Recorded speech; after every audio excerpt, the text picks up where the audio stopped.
के हो पारा कहाँ हो यति बेला राति ल हेर्नुहोस् त गाइस कुलबाईलाई चाहिँ भिटेनले चाहिँ के बालै दिएन सुनेर पनि नसुने जस्तो गर्नुभयो होइन। ल हेर्नुहोस् त कुलबाईले चाहिँ कसरी बोल्न खोजिरहेछ बोलिरहेछ होइन। उहाँ चाहिँ भिटेनले चाहिँ केही प्रतिक्रिया नै दिएन देखे नदेखे जस्तो गरिरहेछ आफ्नै आफ्नै पारामा भिडियो खिचा जस्तो लागिरहेछ लाइभ भएर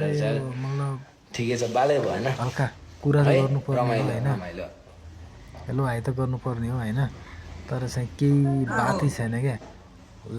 देखे नदेखे जस्तो गरेर यसलाई हेर्नुहोस् त कमेन्ट हेर्दाखेरि कमेन्ट हेऱ्यो भने म टिज हुन्छ नि दाइ फेरि बोल्न चाहिँ बोल्नुपर्छ कि कमेन्ट हेऱ्यो भने के भन्छ अनि कुरा सुन्न मन लाग्छ अनि यसो कुरा सुने हेऱ्यो अनि बोल्न मन लाग्छ घरिघरि कुनै कसले के भन्छ है राम्रो भन्यो भने त खुसी लाग्छ नि राम्रो धेरैले त आई लभ यु मात्र भन्दा रहेछ ल त्यही त हो नि मलाई मजा आउने होइन मलाई एकदम मजा लाग्छ यार त्यो देख्दा यार कस्तो लभ यु देख्दा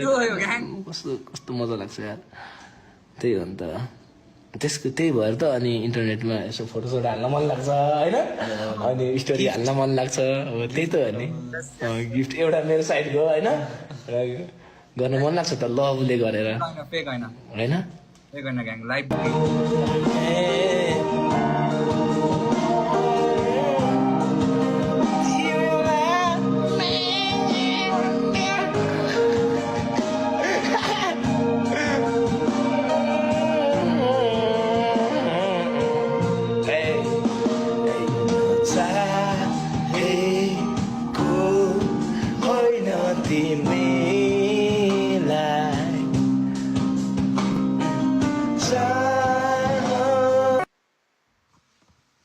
फेक हो